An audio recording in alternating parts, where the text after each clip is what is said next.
हरे कृष्ण। चैतन्य चरितामृत आदि लीला भागवन परिचय पार्ट 2। अब तक हमने प्रथम अध्याय के 5 श्लोक में जो वर्णन किया गया है उसके विषय में पढ़ा। अब आगे से हम परिचय को प्रारंभ करेंगे, जहाँ से बताया गया है कि अगले श्लोक में लेखक बताते हैं कि कृष्ण ने चैतन्य महाप्रभु का रूप क्यों धारण किया। ऐसा बतलाया जाता है कि कृष्ण ने राधा के प्रेम की महिमा जाननी चाहिए थी। कृष्ण जानना चाहते थे कि वह मुझसे इतना प्रेम क्यों करती है, आखिर मुझ में ऐसा कौन सा विशेष गुण है जो उसे इस तरह आकृष्ट करता है, और वह वास्तव में किस प्रकार से मुझसे प्रेम करती है। यह विचित्र लगता है कि परमेश्वर कृष्ण किसी के प्रेम से इस प्रकार आकृष्ट हो।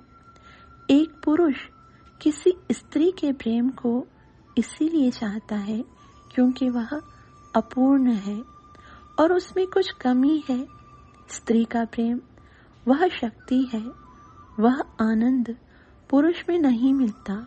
अतएव मनुष्य स्त्री को चाहता है, किंतु कृष्ण के साथ ऐसा नहीं है क्योंकि वे स्वयं पूर्ण है।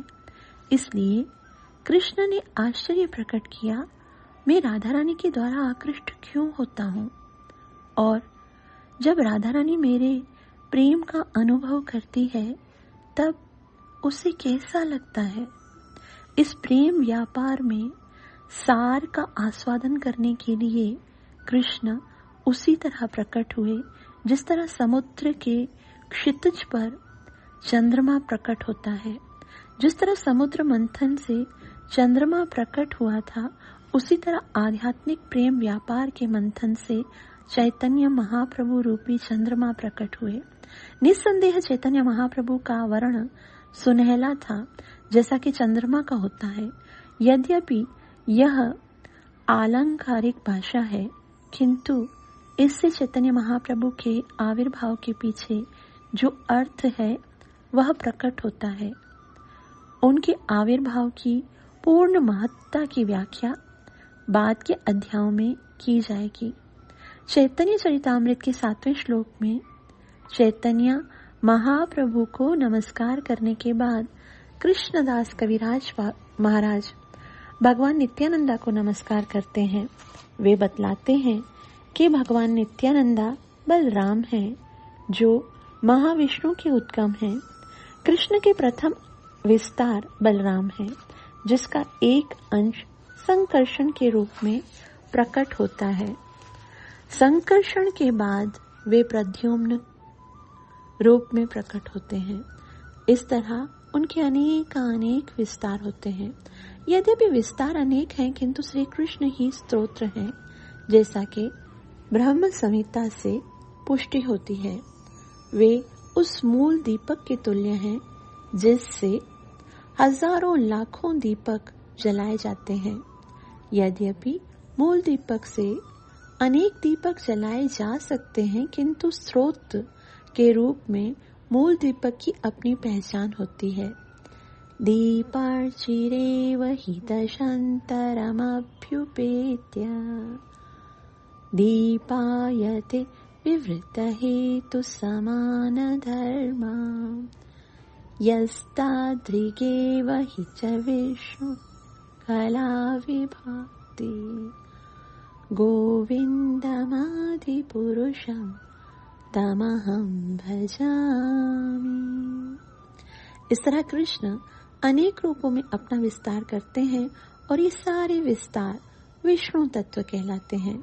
विष्णु एक विशाल दीपक है और हम सब छोटे छोटे दीपक हैं, किंतु हैं सभी कृष्ण के ही अंश। जब भौतिक ब्रह्मांड की सृष्टि करनी होती है, तब विष्णु अपना विस्तार महाविष्णु के रूप में करते हैं। ये महाविष्णु कारण दक्षाय सागर में शयन करते हैं और अपने नासा रंध्रों से श्वास के साथ सारे ब्रह्मांडों को बाहर निकालते हैं। इस तरह महाविष्णु तथा कारण सागर से समस्त ब्रह्मांडों की सृष्टि होती है और ये सारे ब्रह्मांड, जिनमें हमारा ब्रह्मांड भी सम्मिलित है, कारण सागर में तैरते रहते हैं। इस संदर्भ में वामन की कथा आती है, जिन्होंने जब अपने 3 पग भरे तो उनका पांव इस ब्रह्मांड के आवरण को भेद गया और इस तरह से उनके पग से बने हुए छेद से कारण सागर का पानी बहने लगा। कहा जाता है कि यही जल प्रवाह गंगा नदी बन गया।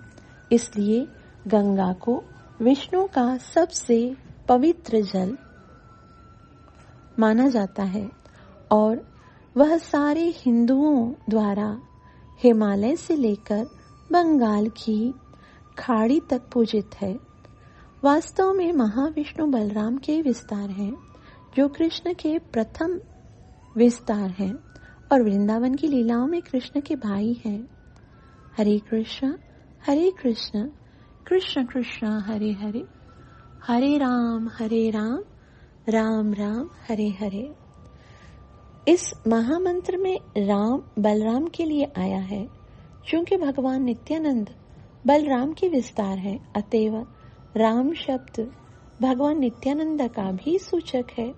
इस तरह हरे राम में न केवल कृष्ण तथा बलराम को अपितु भगवान चैतन्य तथा भगवान नित्यानंदा को भी संबोधित किया जाता है।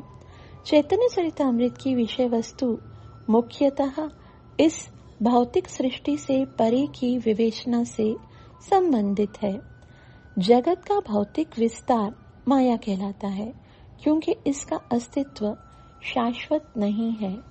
क्योंकि यह कभी प्रकट होता है और कभी अप्रकट होता है, इसलिए यह माया भ्रामक माना जाता है। किंतु इस नश्वर जगत से परे एक उच्चतर प्रकृति है, जिसका संकेत श्रीमद् भगवद गीता 8.20 में प्राप्त होता है। परस्तस्मात्तु भावोऽन्यो व्यक्तो व्यक्तात् सनातनः यः स सर्वेषु भूतेषु नश्यत्सु न विनश्यति।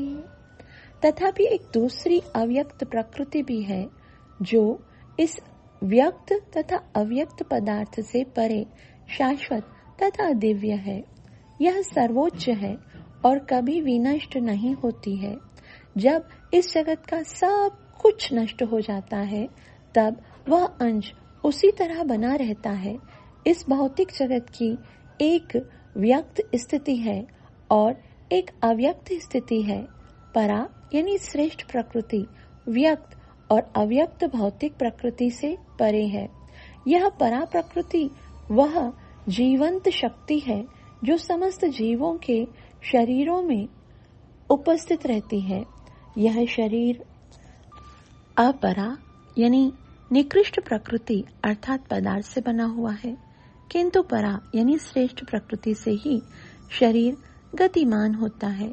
इस परा प्रकृति का लक्षण है चेतना। इस तरह आध्यात्मिक जगत में जहाँ हर वस्तु परा प्रकृति से बनी होती है, सब कुछ चेतन होता है। भौतिक जगत में जड़ पदार्थ चेतन नहीं होते, किंतु आध्यात्मिक जगत में कोई भी वस्तु जड़ नहीं है।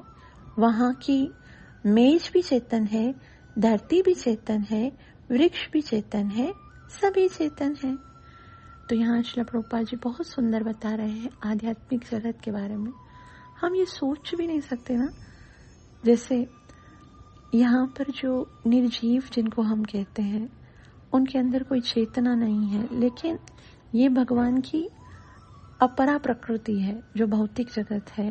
पृथ्वी जल अग्नि वायु आकाश मन बुद्धि, इसके अंदर अपना कुछ नहीं है जब तक चेतना यानी आत्मा नहीं सम्मिलित हो जाती है।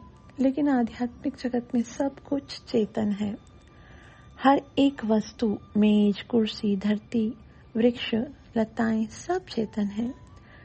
श्री प्रभुपाद जी कहते हैं, यह कल्पना कर पाना संभव नहीं है कि यह भौतिक जगत कहाँ तक विस्तरीर्ण है। भौतिक जगत में हर वस्तु की गणना कल्पना या किसी अपूर्ण विधि से की जाती है, किंतु वैदिक साहित्य भौतिक जगत से परे क्या है, इसके विषय में वास्तविक सूचना देते हैं, क्योंकि प्रायोग साधनों से इस भौतिक प्रकृति से परे किसी वस्तु की जानकारी पा सकना संभव नहीं है। जिन्हें केवल प्रायोगिक ज्ञान में विश्वास है, वे वैदिक प्रमाणों में संदेह कर सकते हैं, क्योंकि ऐसे लोग इतनी सी गणना नहीं कर सकते कि यह ब्रह्मांड कितनी दूरी तक फैला है, ना ही वे ब्रह्मांड के भीतर बहुत दूर तक जा सकते हैं। जो हमारी चिंतन शक्ति से परे है वह अचिंत्य कहलाती है। अचिंत्य के विषय में तर्क या चिंतन करना व्यर्थ है। यदि कोई वस्तु सचमुच अचिंत्य है तो उसके बारे में चिंतन या प्रयोग नहीं किया जा सकता। हमारी शक्ति सीमित है और हमारा इंद्रिय बोध भी सीमित है, अतएव हमें अचिंत्य विषय वस्तु के बारे में वैदिक प्रमाणों से ही निर्भर रहना होगा। हमें परा यानी श्रेष्ठ प्रकृति संबंधी ज्ञान को बिना तर्क किए स्वीकार करना होगा। भला जिस वस्तु तक हमारी पहुंच नहीं जाती उसके विषय में तर्क करना किस तरह संभव है। दिव्य विषय वस्तु को समझने के लिए विधि स्वयं भगवान कृष्ण ने Shrimad Bhagavad Gita chapter number 4 verse number 1 में दी है, जहाँ कृष्ण चतुर्थ अध्याय के प्रारंभ में अर्जुन को बतलाते हैं, इमं विवस्वते योगम प्रोक्तवान अहम अव्ययम विवस्वान मनवे प्राह मनुर इक्ष्वा कवे ब्रवीत। मैंने योग के इस अविनाशी ज्ञान का उपदेश सूर्य देव विवस्वान को दिया और विवस्वान ने मनुष्य जाति के पिता मनु को दिया और मनु ने अपनी पारी में इसका उपदेश इक्ष्वाकु को दिया। यही परंपरा विधि है। इसी तरह श्रीमद् भागवतम में वर्णन है कि कृष्ण ने ब्रह्मांड के प्रथम सृजित जीव ब्रह्मा के हृदय में ज्ञान प्रदान किया। ब्रह्मा ने वह उपदेश अपने शिष्य नारद को दिया और नारद ने उसे अपने शिष्य व्यासदेव को दिया। व्यासदेव ने इसे माधवाचार्य को दिया और माधवाचार्य से यही ज्ञान माधवेंद्र पुरी को मिला। इनसे ईश्वर पुरी को तथा ईश्वर पुरी से चैतन्य महाप्रभु को मिला। कोई पूछ सकता है कि यदि चैतन्य महाप्रभु स्वयं कृष्ण हैं, तो फिर उन्हें गुरु की आवश्यकता क्यों हुई?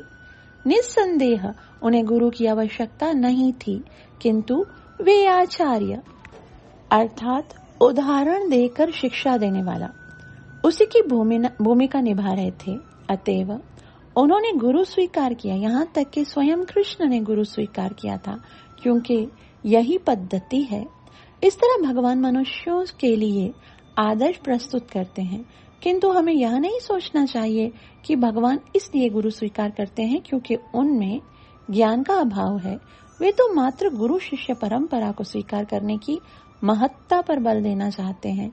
उस परंपरा तक ज्ञान वास्तव में स्वयं भगवान से आता है और यदि यह ज्ञान अविच्छन चला आए तो वह पूर्ण होता है।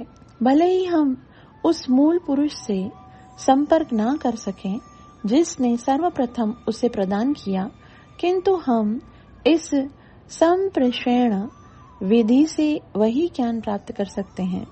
श्रीमद् भागवतम में कहा गया है कि परम सत्य भगवान कृष्ण ने ब्रह्मा के हृदय में दिव्य ज्ञान स्थानांतरित किया।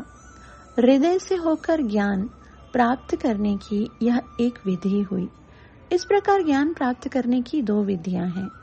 एक निर्भर करती है कि समस्त जीवों के हृदय में निवास करने वाले परमात्मा स्वरूप पूर्ण पुरुषोत्तम भगवान पर, और दूसरी गुरु पर निर्भर करती है जो कृष्ण का अंश है। इस तरह कृष्ण बाहर से तथा भीतर से दोनों ही तरह से सूचना प्रदान करते हैं। उसे हमें केवल ग्रहण करना है। यदि ज्ञान को इस तरह से प्राप्त किया जाता है तो फिर वह चाहे अचिंत्य हो या ना हो, इससे कोई अंतर नहीं पड़ता। श्रीमद् भागवत में वैकुंठ लोकों के विषय में पर्याप्त सूचना दी गई है और भौतिक ब्रह्मांड से परे हैं इसी प्रकार चैतन्य चरितामृत में भी प्रचुर परिमाण में अचिंत्य सूचना दी गई है।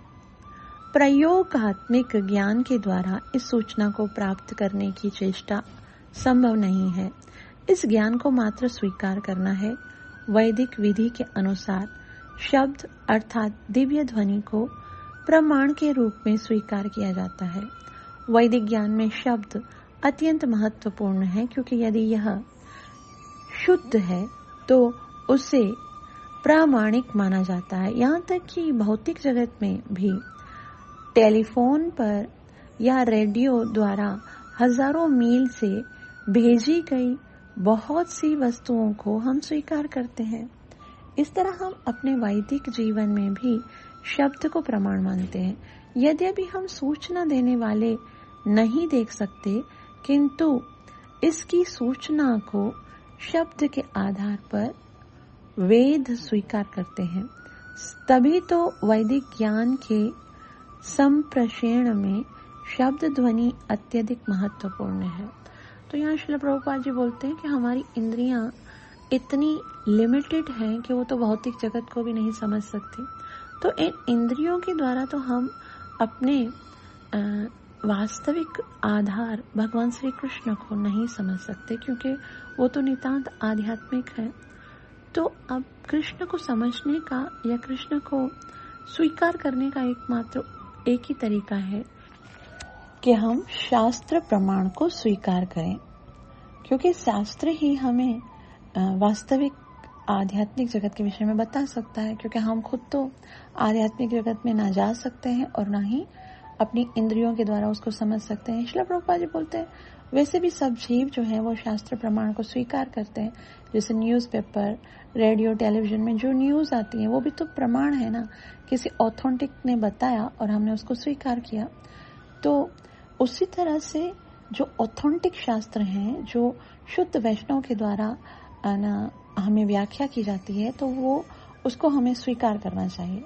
यद्यपि हम सूचना देने वाले को नहीं देख सकते, न्यूज़पेपर किसने लिखा है ये भी नहीं पता हमको, लेकिन उसकी प्रामाणिकता हमको उसे स्वीकार करने पर विवश करती है। किंतु उसकी सूचना के शब्द के आधार पर वेद स्वीकार करते हैं। तभी तो वैदिक ज्ञान के संप्रेषण में शब्द ध्वनि अत्यधिक महत्वपूर्ण है। वेद हमें बतलाते हैं कि इस भौतिक प्राकट्य से परे परव्योम में अनेक विस्तृत ग्रह हैं। यह भौतिक प्राकट्य समग्र सृष्टि का केवल एक लघु अंश है। इस भौतिक प्राकट्य में न केवल यही ब्रह्मांड सम्मिलित नहीं है, अभी तो अन्य असंख्य ब्रह्मांड भी सम्मिलित हैं, किंतु ये सारे भौतिक ब्रह्मांड मिलाकर संपूर्ण सृष्टि का केवल 1/4 अंश बनाते हैं। बाकी 3/4 सृष्टि तो परव्योम यानी आध्यात्मिक आकाश में स्थित है। उस परव्योम में असंख्य ग्रह तैरते हैं और वे वैकुंठ लोक कहलाते हैं। प्रत्येक वैकुंठ लोक की अध्यक्षता नारायण अपने 4 विस्तारों यानी संकर्षण, प्रद्युम्न, अनिरुद्ध तथा वासुदेव के साथ करते हैं। चैतन्य चरितामृत के 8वें श्लोक में कृष्णदास कविराज महाराज कहते हैं कि यही संकर्षण भगवान नित्यानंद है। जैसा कि पहले कहा जा चुका है, सारे भौतिक ब्रह्मांड भगवान के द्वारा महाविष्णु के रूप में उत्पन्न किए जाते हैं। जिस प्रकार स्त्री तथा पुरुष के मिलन से संतान उत्पन्न होती है, उसी तरह महाविष्णु अपनी पत्नी माया अर्थात भौतिक प्रकृति से मिलते हैं। इसकी पुष्टि श्रीमद् भगवद गीता 14.4 में कृष्ण के इस कथन से होती है, सर्वयोनिषु कौन्तेय मूर्तयः सम्भवन्ति या तासां ब्रह्म महत्योनिर् अहं बीज प्रदपिता। महाविष्णु के रोम कूपों के भीतर बीजों की तरह असंख्य ब्रह्मांड निवास करते हैं और जब वे श्वास छोड़ते हैं तब सारे ब्रह्मांड प्रकट होते हैं। भौतिक जगत में हमें ऐसा कोई अनुभव प्राप्त नहीं होता है, किंतु पसीना आने के विषय में हम इसके विकृत प्रतिबिंब का अनुभव कर सकते हैं। हम महाविष्णु के एक श्वास की अवधि का अनुमान नहीं लगा सकते, क्योंकि एक बार की सांस में सारे ब्रह्मांड उत्पन्न होते हैं और विनष्ट हो जाते हैं।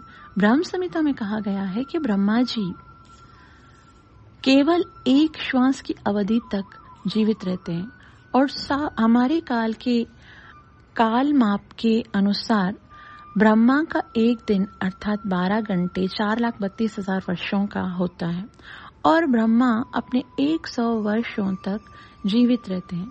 फिर भी ब्रह्मा का सारा जीवन महाविष्णु की एक श्वास में निहित होता है। अतएव हमारे लिए महाविष्णु की सांस लेने की शक्ति का अनुमान लगा पाना संभव नहीं है।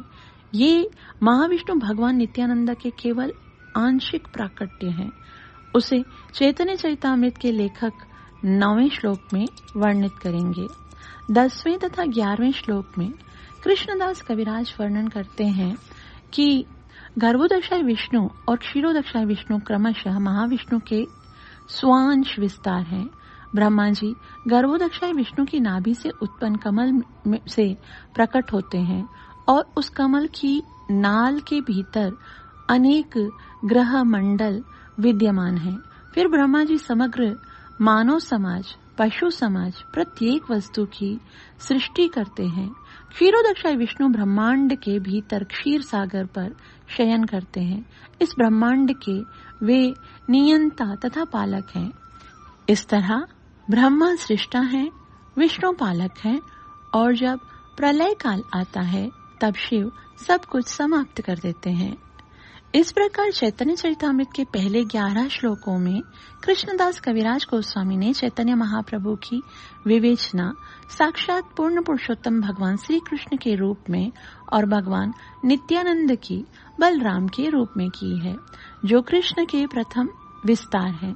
इसके बाद 12वें और 13वें श्लोकों में उन्होंने चैतन्य महाप्रभु के अन्य प्रधान पार्षद अद्वैताचार्य का वर्णन किया है, जो महाविष्णु के अवतार हैं। इस प्रकार अद्वैताचार्य भी भगवान हैं, या यूं कहें कि वे भगवान के विस्तार हैं। अद्वैत शब्द का अर्थ है द्वैत रहित, और उनका नाम ऐसा है क्योंकि वे भगवान से अभिन्न हैं। वे आचार्य भी कहलाते हैं क्योंकि उन्होंने कृष्ण भावनामृत का प्रसार किया। इस प्रकार वे चैतन्य महाप्रभु ही की तरह हैं। यद्यपि भगवान चैतन्य स्वयं श्री कृष्ण ही हैं, किंतु वे सामान्य जनों को कृष्ण से प्रेम करने की विधि बतलाने के लिए भक्त स्वरूप में प्रकट हुए हैं।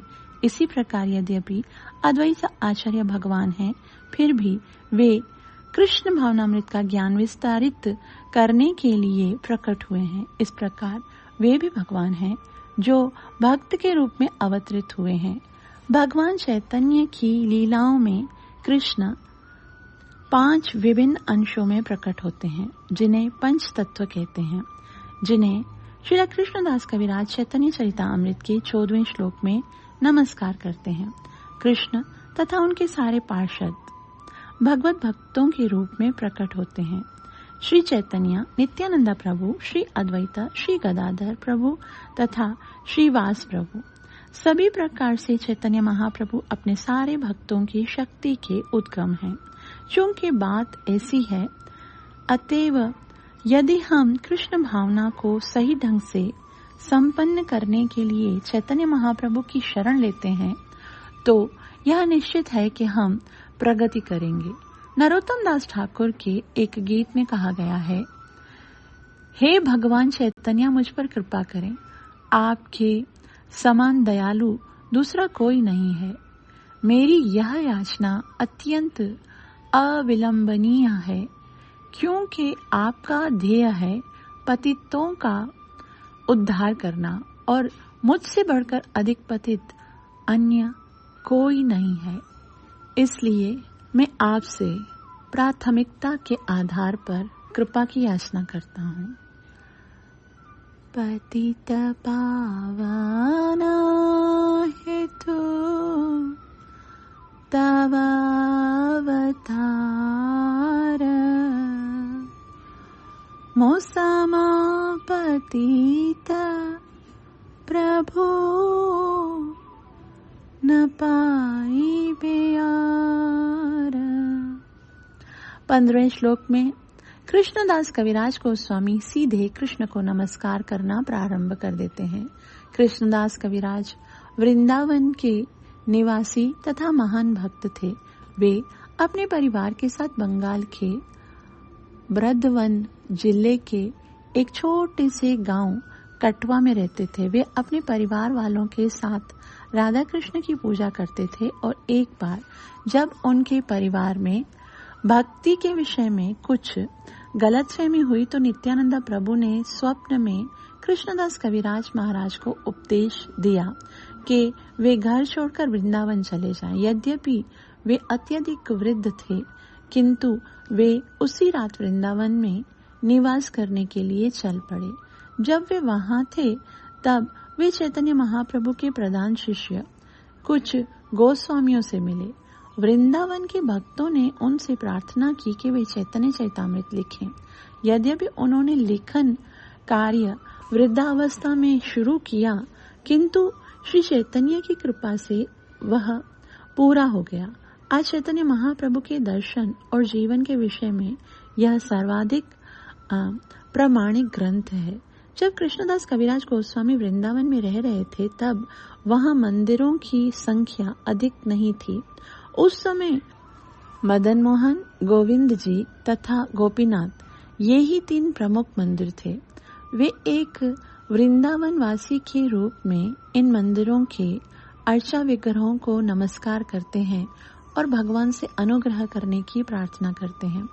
चूंकि आध्यात्मिक जीवन में मेरी प्रगति अत्यंत मंद है अतः मैं आपसे सहायता की याचना करता हूँ।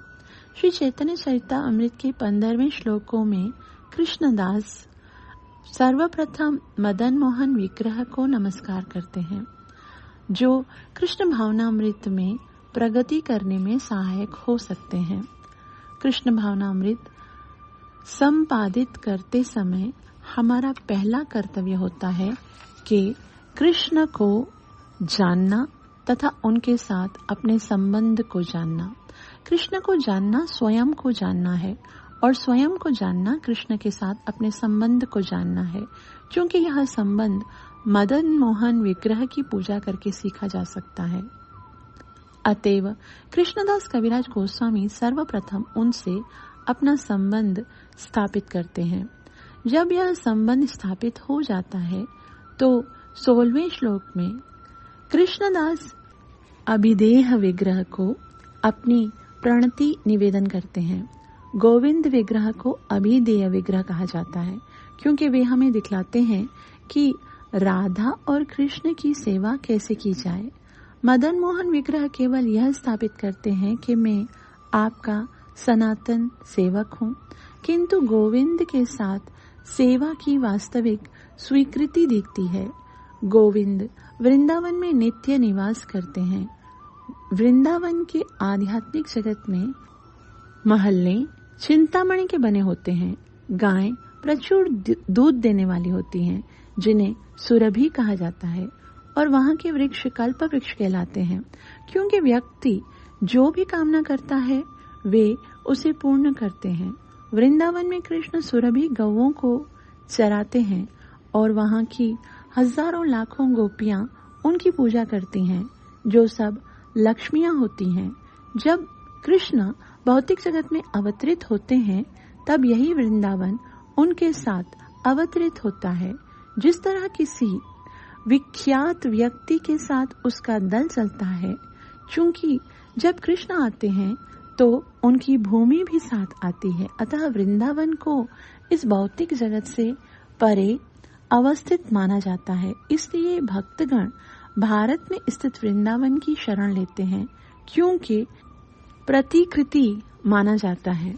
भले ही हम शिकायत करें कि यहाँ पर कोई कल्प वृक्ष नहीं है, किंतु जब गोस्वामी गण वहाँ रह रहे थे तब कल्प वृक्ष विद्यमान थे। ऐसा नहीं है कि कोई भी जाकर इन वृक्षों से मांगने लगे, पहले उसे भक्त बनना होगा। गोस्वामी गण किसी भी वृक्ष के नीचे केवल एक रात ठहरते थे और ये वृक्ष उनकी सारी आवश्यकताओं की पूर्ति करते थे। सामान्य व्यक्ति के लिए यह बहुत अद्भुत लग सकता है, किंतु ज्यों-ज्यों मनुष्य भक्ति में प्रगति करता है त्यों-त्यों यह सब अनुभव होने लगता है। वृंदावन का वास्तविक अनुभव उन व्यक्तियों को ही हो पाता है जो भौतिक आनंद से विमुख हो चुके हैं।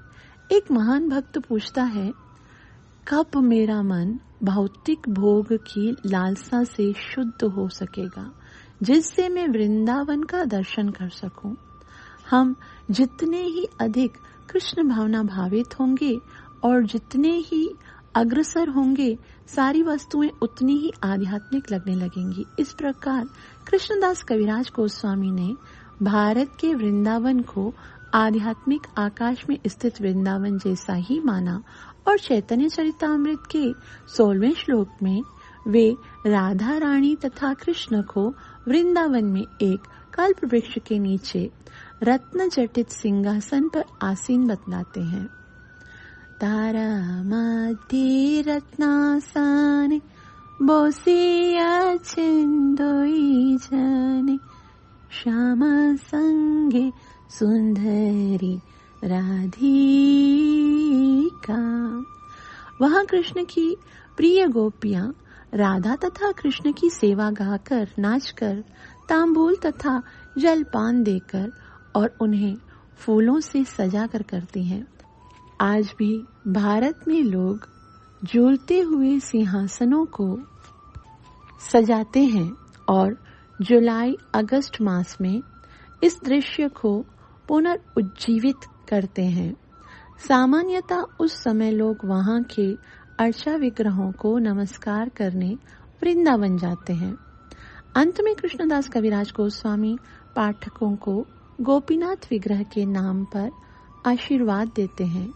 गोपीनाथ विग्रह गोपियों के स्वामी के रूप में कृष्ण है। कृष्ण सारी गोपियों को अपनी वंशी की ध्वनि से आकृष्ट करते थे और जब गोपियां अपने घर के सारे कामकाज छोड़कर आ जाती थीं, तब कृष्ण उनके साथ नृत्य करते थे। ये सारे कार्यकलाप श्रीमद् भागवत के 10वें स्कंद में वर्णित हैं। ये गोपियां कृष्ण की बाल्यावस्था की संगिनी थीं और उनमें से बहुत सी विवाहित थीं, क्योंकि भारत में लड़कियों का विवाह सामान्यतः 12 वर्ष की आयु में ही हो जाता है।